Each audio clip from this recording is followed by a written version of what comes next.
All right, everybody, we're going to do 3.3 graphs with holes and variations of asymptotes. So in this section, we look at rational functions whose graphs have holes, do not have a vertical asymptote, or have a slanted asymptote. Okay, so holes and graphs of rationals, where did those come from? Graphs of rational functions do not contain any points on their vertical asymptotes, since rational functions are not defined by x values. So in other words, if there's an asymptote there, the hole can't exist because you're not even crossing it. So additionally, it is possible for a graph of a rational function to exclude a point which is not a vertical asymptote. So where there's an actual hole in the graph. All right, so there are different ways to find this. So first of all, what you'd want to do, because in general, we're going to be graphing these at the same time, we want to find the domain. So remember, we do the domain before we simplify it and everything. So first of all, I see that I can simplify the bottom or factor out the bottom, so that way I can see what my domain is going to be. So my domain cannot have -3, can't have 3. So -infinity to -3, -3 to 3, and 3 to infinity. So that's good. Now what we're going to do, our next step is to actually simplify this, reduce it. And if we reduce it, you see that you can cross out this x plus 3, leaving 1 in the numerator, and x minus 3 in the denominator, okay? Remember that 1 is in the numerator. A lot of people make that mistake, so be careful on that. Now, what you want to define before the hole is you want to define the vertical asymptote. The reason why you want to do this is because the vertical asymptote comes first. If your hole were supposed to be on that vertical asymptote, then you don't have to worry about the hole. So the vertical asymptote is x equals 3. And now we can do our hole. So our hole actually comes from what is crossed off. And what we crossed off was an x plus 3. So we're going to say x plus 3, set that equal to 0, and solve. Now, hole is a coordinate point, so be very careful on that. So that means the x value is -3. We have to find the y value because this is a coordinate pair. The way to find the y value is to plug into the reduced form. You do not plug into the original because, as you can see, we would get a 0 over 0. So always do it into the reduced form. So we have 1 over negative. So I'll put the negative out front, 6. All right, great. Now, what I want you to do is we're going to look at the y-intercept, or x-intercept. X-intercept first. Remember that the x-intercept is setting the numerator to 0. Now, you always do this in the reduced one. And if you look at the numerator, the numerator can never be 0. So we have no x-intercepts. How do we find the y-intercept again? We find it by plugging in 0 for x, and that is a coordinate. So 0, -1/3. Okay, now we also have to, just like in the last section, look at our horizontal asymptotes. And as you can see, we're looking at an x over an x squared, which means our bottom is a larger exponent. So we have a horizontal asymptote at y equals 0. And now we're able to graph. Okay, I'm going to graph all my points first and my vertical asymptotes. So I have a vertical asymptote at 3, 1, 2, 3. I have a hole at -3, 1, 6. So maybe right here. Okay, I have a y-intercept at 0, negative 1/3. Negative 1/3 is closer to 1. Okay, and we're done, right? Because then here is our horizontal asymptote. Now, just like we learned in the last section, we can either plot a point, or we could say, well, I know here this is coming closer to our horizontal asymptote. These have to cross, and then it comes down close to that vertical asymptote. Now, if you're wondering if it's on this side or this side, remember what kind of vertical asymptote is it? This is to the first, so it's odd. Remember we talked about this last section? And odd goes in opposite directions. And you're done.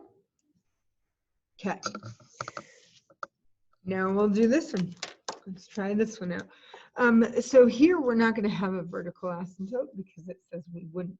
Now this is why I know something's up. Don't forget, this is not the difference of squares, so I cannot separate that.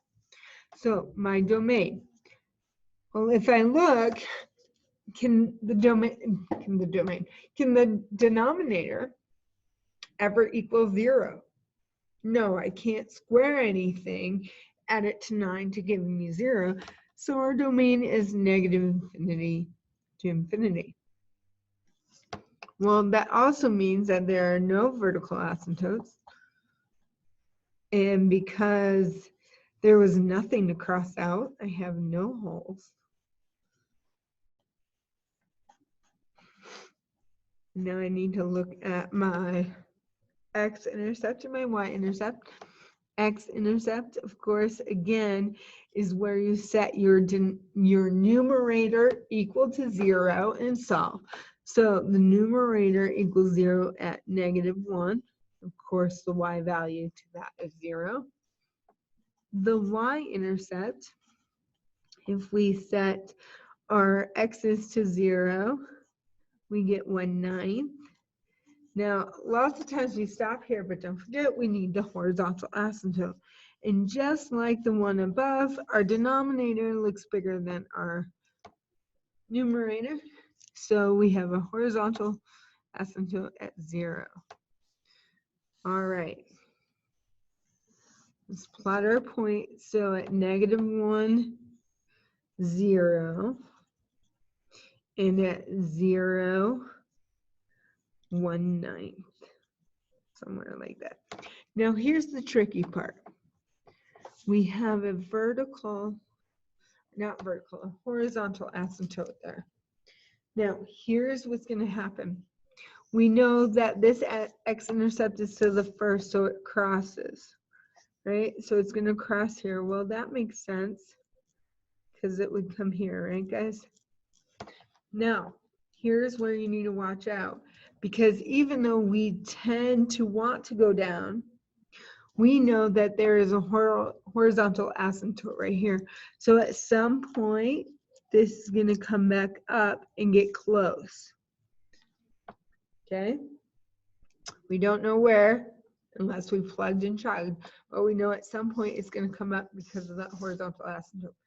This one right here, okay, we could keep going, I guess, up, but we know it needs to go to this horizontal asymptote.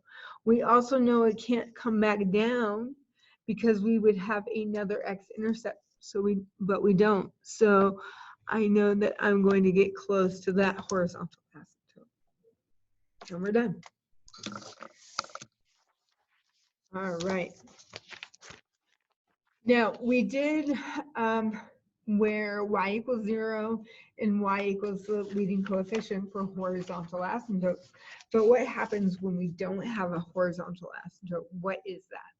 Well, that's what we call the slanted asymptote. So when we do this, we have to actually do long division. Okay, I know some of you hate that and stuff, but that's the way we do it. Okay, So more than likely we're going to focus on the linear slanted asymptotes, okay? So let's look at this function, x squared minus 4 all over x plus 1. In this case, we say that the line y equals x minus 1 is a slanted asymptote. Okay, so as you can see right here, I'll show you how to solve this one down below. But there's a slanted asymptote, which I'm going to graph, and you will have to graph, in which that our graph will come close to that on opposite sides. This is also referred to as an oblique asymptote. Okay. So the line y equals mx plus b is called a slanted asymptote when you know that your numerator is larger than your denominator. Okay, so how do we find these? Well, the truth is, like I said, here we do division, or in this case, long division. Okay, so to do the long division, remember that your denominator is the divisor. It's what's on the outside. So 1 minus x, and then inside is our x squared minus 4x plus 2. Okay. So if you want, guys, what I'm going to actually do is rearrange that. So it's negative x plus 1, because remember, I'm looking at how do I match these two. So what do I multiply negative x by to get to x squared? Well, that would be a negative x. Then I multiply. Negative x times negative x is a positive x squared. Negative x times positive 1 is a negative x. And then remember, you subtract straight down. Or if you want, change each sign and add straight down. So that's 0, and that's negative 3x. Bring down the 2. Okay, and we do it all over again. What do you multiply negative x by to get to negative 3? Well, I multiply it by a positive 3. And you can see, because 3 times negative x is negative 3x. And 3 times 1 is 3. Now, I can subtract straight down, or I can add the opposite and add straight down and get negative 1. And as you can see, I'm all done, right? I can't make x look like negative 1. And it's okay that there's a remainder. What that means is that there is a slanted asymptote at the equation y equals negative x plus 3. All right, next one. If you guys notice right here, okay, our numerator is larger than our denominator, so we're going to have a slanted asymptote. The good thing is we can actually simplify the top and the bottom. Well, the bottom's already simplified. But then we cross out, right? Leaving us x plus 2 over 1. Well, what's anything divided by itself? Or anything divided by 1 is itself, correct? So actually, we don't have to do any long division because we know there's a slanted asymptote. We defined that at the beginning. And so there's a slanted asymptote at y equals x plus 2. Again, we know that we don't have to do any long division because the denominator is 1. Okay. Last one to practice this long division. Okay. So again, I know that there's a slanted asymptote somewhere because our numerator is larger. So now I'm going to set this up. X squared minus 4 on the outside. Now remember, guys, when you do long division, you have to have each of the terms in there. So plus 0x squared plus 0x plus 1. What do you multiply x squared by to get to x cubed? We multiply by x. Then we multiply x cubed minus 4x. Oh, and that actually goes over here, right? So that one was missing. Minus 4x. Okay. Now, subtract straight down or add the opposites. So you get 0, 0, and then 4x. Bring down the 1. Can we make an x squared look like an x? No, we can't multiply anything by x squared to get to x, so we're done. Can't go any further, so there is a slanted asymptote at y equals x.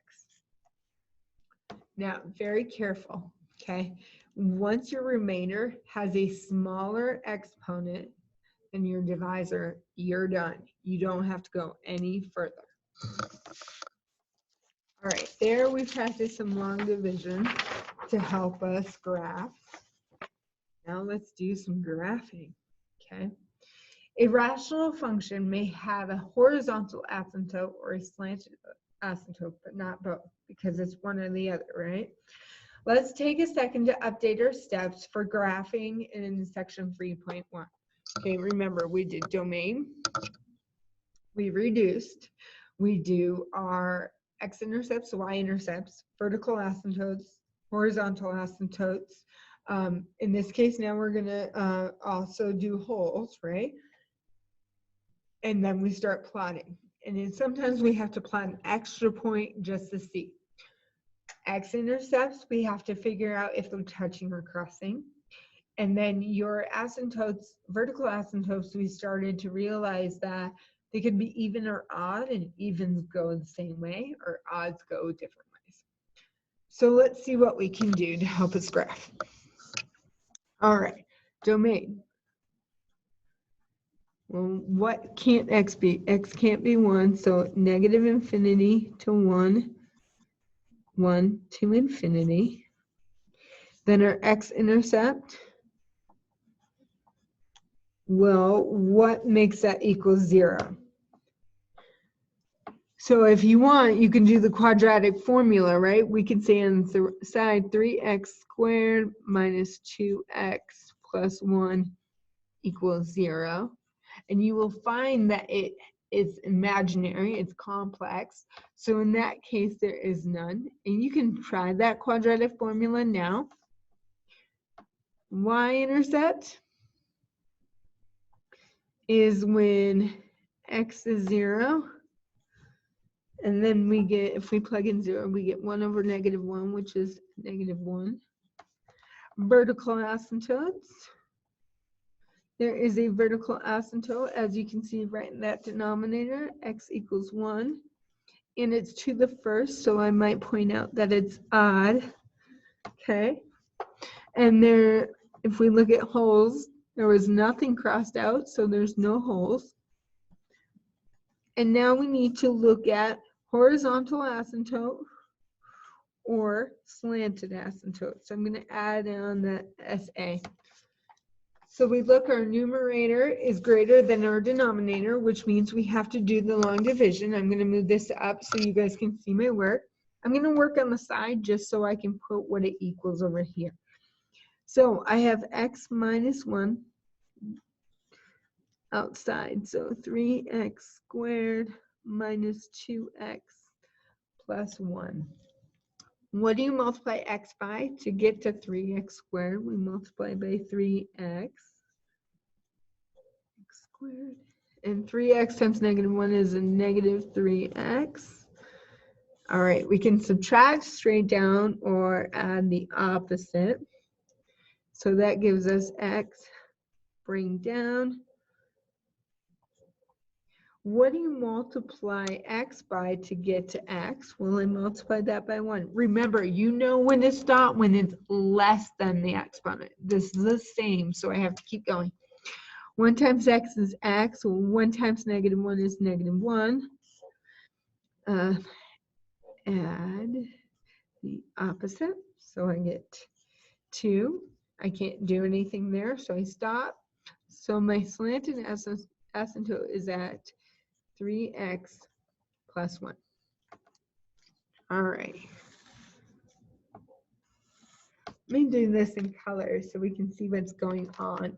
So I have a y-intercept at 0, -1, a vertical asymptote at 1.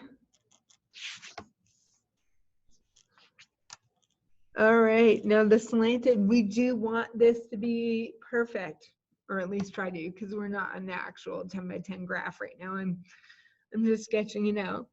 So how do you graph a linear equation? Well, we start with the y-intercept, which is at 1, and we use our slope, which is 3 over 1. And I'm also going to go the other way, down 3 over 1.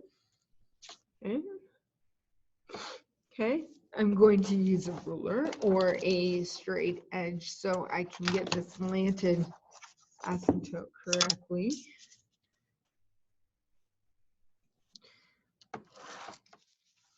All right, now, first let's start out by, since we know that down here there is a y-intercept, I know that somehow the graph is going to look like this, because we're going to hug those asymptotes. And this actually should be dotted, right?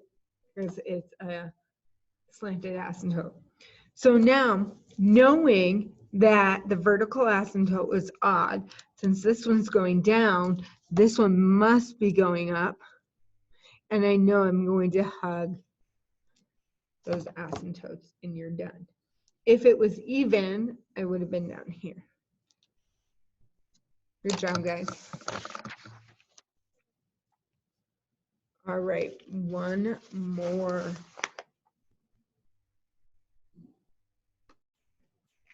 All right, so on this one, guys, we have a couple issues, right? First, if we look at domain, we need to make sure that we have the denominator in the lowest form, right? So we can just factor out, we get x plus 2, x plus 1. Okay, so I know my domain is -infinity to -1, -1 to 2, and oh, wrong order. By the way, people make this mistake all the time. This is -2 and this is -1. What comes first? Okay, I've seen that a bunch of times, guys, so make sure you're in order. Okay, so this should be -infinity to -2, -2 to -1, and -1 to infinity. All right, here, you know how we've been doing x-intercepts and then y-intercepts and then vertical asymptotes and holes? Well, actually, after you reduce, make sure that you're looking at your holes and your x-intercepts more clearly. And we have an issue, right? Because the only way to find out the vertical asymptotes and the holes are to reduce it. And that top equation right there is an x cubed, which means what we need to do is do synthetic division to allow us to see how the top is broken up, okay?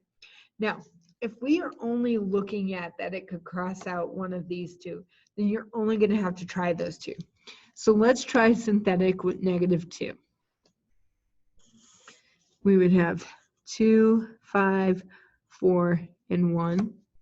Remember, bring down, multiply, add, multiply, add, multiply, add. So this one did not work. So let's see if we can do the other one. -1, 2, 5, 4, and 1. So bring down, multiply, add, multiply, add, multiply, add. So yes, this worked. So what does that mean? That means we have x plus 1 times, and remember, this is our remainder, our constant, so x to the first, x squared. So we have 2x squared plus 3x plus 1. So as you can see, we can cross out this x minus 1. So we have a vertical asymptote at x equals, I don't know why I put a parenthesis there, guys.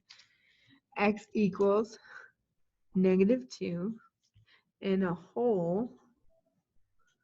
Remember, take what you crossed out, set it equal to 0. So we have a whole at -1. Do you remember how to find the y value? To find the y value, you plug it into the x of your reduced one. So we're going to plug -1 into on top and on the bottom. When you plug in -1, we actually get the value of,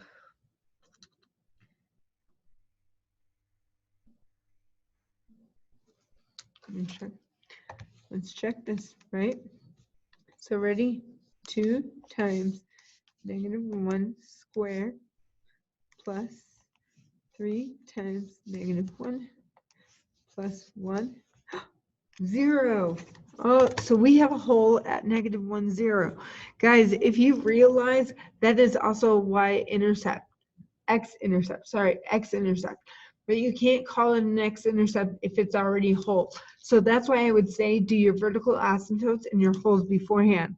Because now when we do our x-intercepts, we do not have to worry about that -1.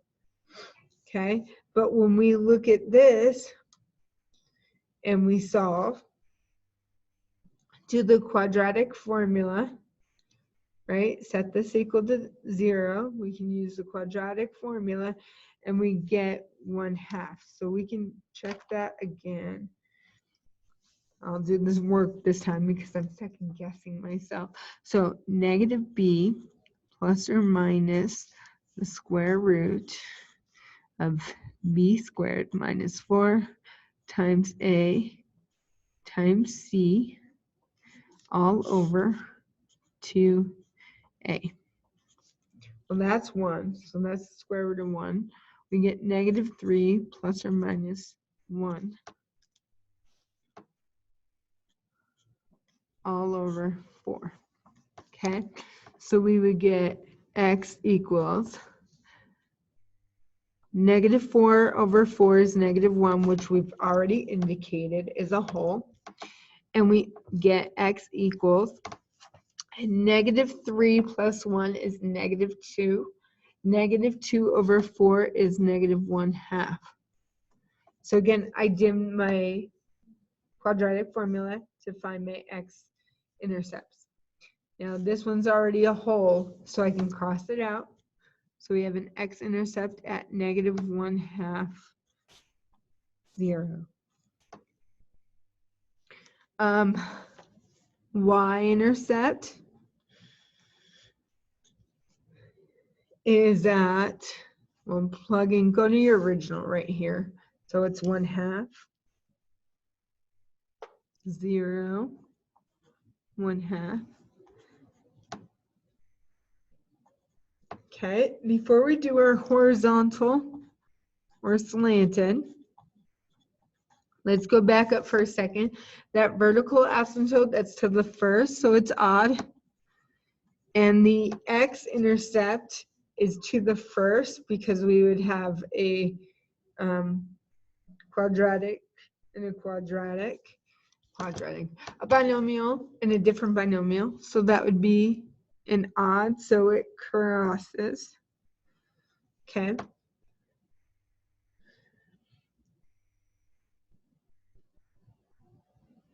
And then we have our whole that we crossed out was also to the first, so it crosses. Okay, now let's do our horizontal and our slanted asymptote. So this we have to do our long division.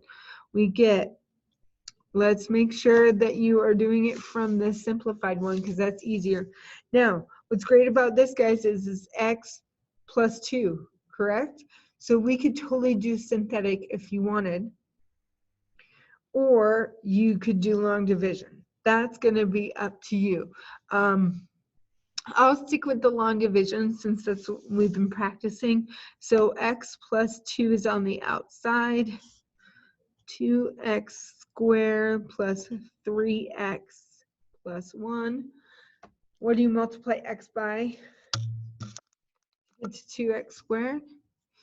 2x. Let's see, 2x and 2 is 4x. Subtract straight down or add the opposite ones. So that would be a negative x, bring down positive 1. What do you multiply x by to get to negative x? You get multiplied by negative 1, negative x, negative 2. Add the opposite. We get 3. Okay, so we're done there. That means we have a slanted asymptote at y equals 2x minus 1. Now I want to point this out, and I hope you can see it on my dot cam here. All of my conclusion is right here. All of my work is on a separate part of my paper. So I don't confuse everything. Because once you start messing everything together, you don't remember what's your answer and what's your work. So lots of times, guys, I will divide my paper up into 2. So I keep my work on one side and my answer stuff on the other. Because now I am going to start graphing. All right, so we have a vertical asymptote at negative 2. 1, 2. And that's odd, so remember they're going in separate ways. We have a hole at negative 1, 0. Make sure it looks like a hole. We have an x-intercept at 1/2, 0. And we have a y-intercept at 1/2. And we have a slanted asymptote at y-intercept is negative 1, and we go up 2 over 1. I'm going to go the same thing, so down 2 over 1.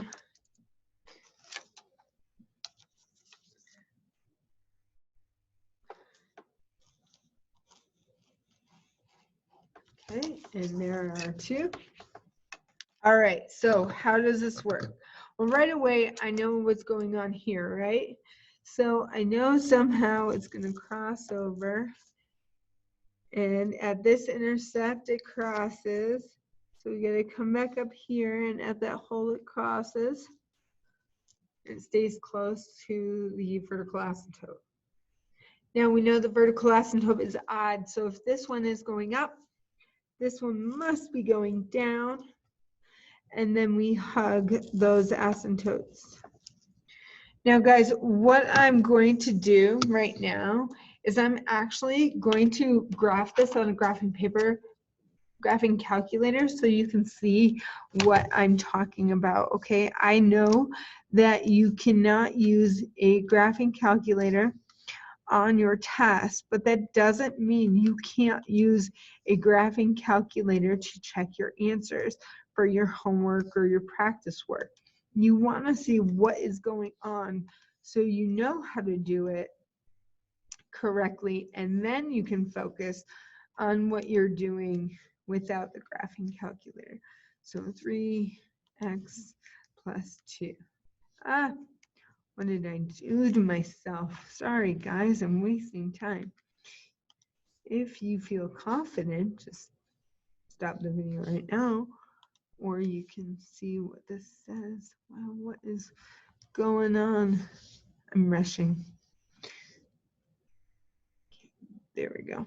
Plus 4x plus 1 divided by x squared plus 3x plus 2.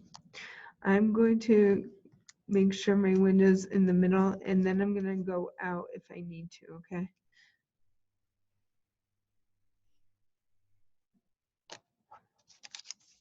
All right, now watch. I'm gonna zoom out just so you can see the bottom part of that. See how, oops, sorry, it's glary. Huh? There we go. You see it? Does that look like our graph? It does. So you can double check your work on the graphing calculator. Of course, don't depend on it. Take it step by step and make sure you've reasoned out why you're doing certain things, okay? All right, guys, enjoy the practice.